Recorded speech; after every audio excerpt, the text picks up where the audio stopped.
Bruh.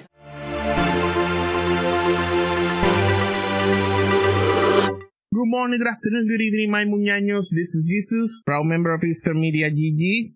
Well, honestly, these are not happy days.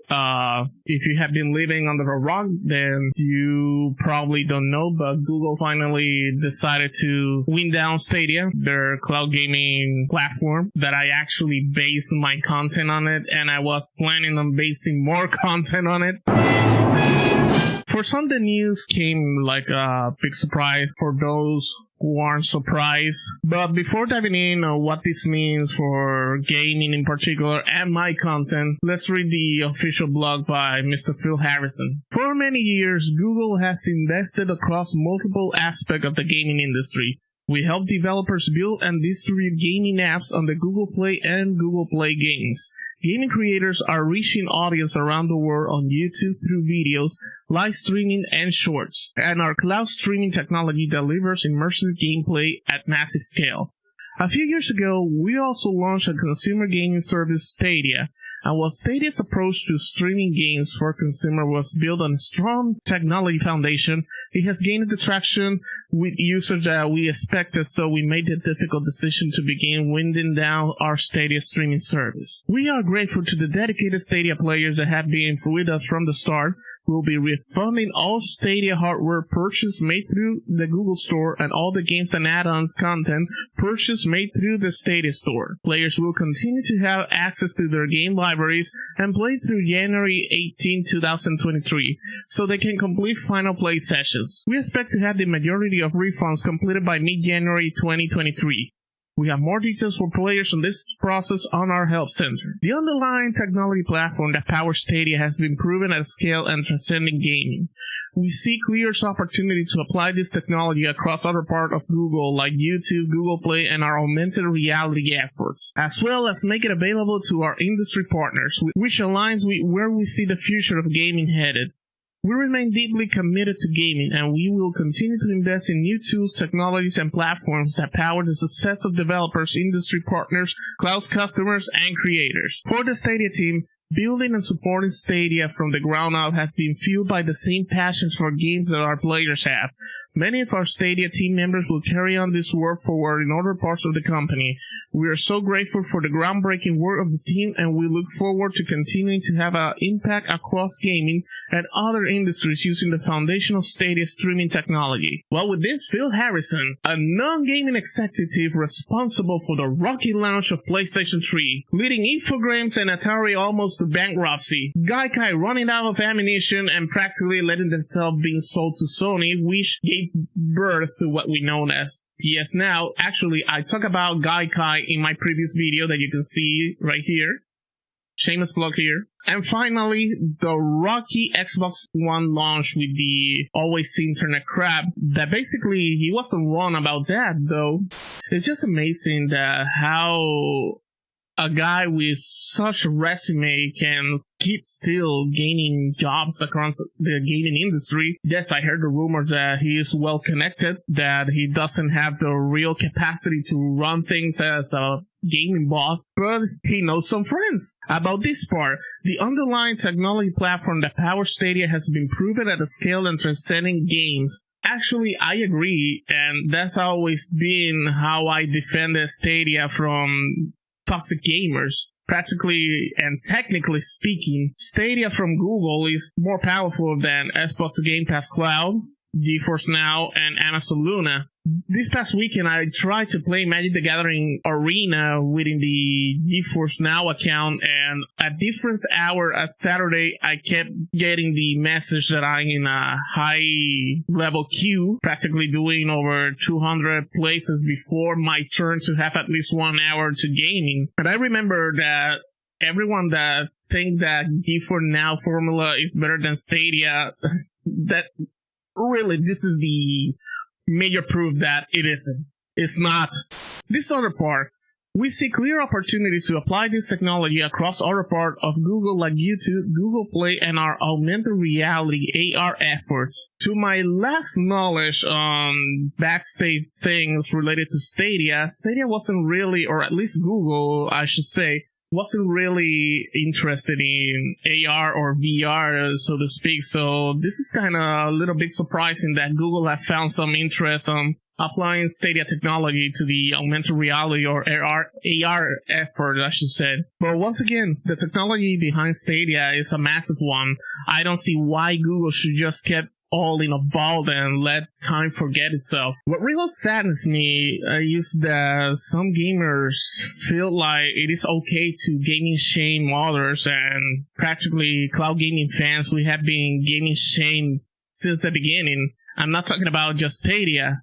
OnLive and Gaikai has been like the hoarders of master PC racers, pro consoles, or the in between also gaming shaming cloud gaming fans, and I think that's the most crappy thing that you can do, and along that calling yourself a gamer. Also, there is a big debate on the internet that Google should have just gone away with the money that everyone has invested on it. The answer is, it depends. The Federal Trade Commission, or FTC, is a federal agency that not only police what corporates do, like fusions, any other companies buying other company, FTC also police what companies do when they are dealing with customers. I am pretty sure that Google will not just get away with just canceling Stadia and keeping all the money that they makes with the Stadia Store and the Google Stadia controllers. So I believe that this was the correct thing to do. While I have my second thoughts on the Stadia Pro not applying to be at least partially refunded,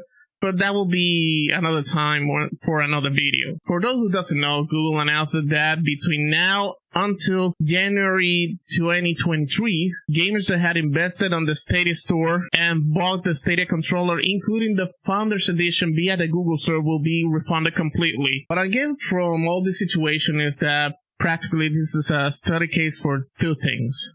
One, we also heard about the Steam end of life or the Epic Game end of life also. So I believe that this served for what should happen if Valve really gave us on Steam. Also with Epic Games giving up on the Epic Game Store.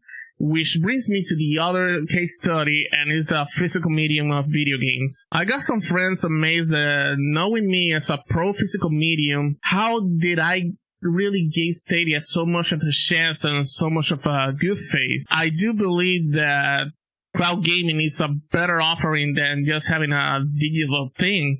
You can touch neither games. You can have this library from neither version of what should be a distribution of game. I believe that physical medium of game is the best way to really enjoy your game. And all this cloud gaming toxicity, I would love to see this energy being spent when the computer community were beginning to see that it was more less and less of game getting out of the physical store, and then we just have to download them digitally. I think that was not supposed to way to be, in my opinion. So I think those who never complained or anything about it when the physical PC games were disappearing didn't say nothing. I think that they're not entitled to have an opinion on whatever the cloud gaming is, efficient or not, or really a great experience or not. For me, Stadia was always the place to go about cloud gaming. Yes, I do enjoy Xbox Game Pass Cloud. I do believe that latency is one of its bigger weaknesses. Yes, and it still is. But in tech speaking, Stadia was the all-father until now. That brings me to my content. As you know, I decided to have cloud gaming as my niche little after I recovered from the pandemic saga that we are facing in right now. And I'm really happy that I actually got some momentum thanks for the cloud gaming. Of course, that the downfall of Stadia came in a worse moment for my content creation. Yes, it does. Should I give in the cloud gaming niche? I honestly still don't know. I originally announced it in my social medias that I was switching some games as I'm heading back to streaming in mid-October. So basically, I wanted to play, obviously, the Stadia version of Destiny 2 and Cyberpunk 2077. But since the Stadia closeout will be official by January, I think it will be safe to say that until Christmas, that is, I'm gonna be still playing cloud gaming and doing content with it. so there's no change officially on my short time plans. But I'm really worried that just having amassed a niche like it is cloud gaming, and now I have to let it go and find another niche. Yeah, it is, I think, the worst part for me of all this about Stadia downfall for me. With that being said, I would like to remind you all that I'm gonna be resuming streaming. I'm gonna be doing like a weekly change or a weekly switch format. In 1 week, I'm gonna be simulcasting with Data TV and Facebook Gaming, and the other week, I'm gonna be full Twitch week. Starting October 17, that will be my simulcasting week. We're gonna be playing Destiny 2.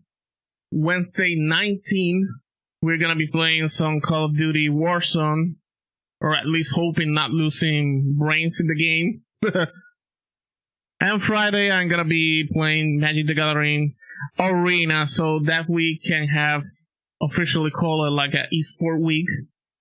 My return to Twitch will be by the week of October 24th. That's when I'm gonna be starting doing some heavy Cyberpunk 2077 content. I plan to play all the 3 scenarios and amaze as much as I can from side missions. You can tell me in the comment what your thoughts about, what you're thinking now that after Google being the latest company that gave into cloud gaming, what are your thoughts right now on cloud gaming at all? For more videos like this, please hit the like, subscribe, and the notification button so you can help me creating more content from gamers to gamers. Here you can see already all my socials, including my streaming channel. I hope to see you all there. Remember to code Jesus for getting a 10% off your next purchase of Glitch Energy. Thanks a lot for watching. I'll see you on the next one. Take care. Have a good one.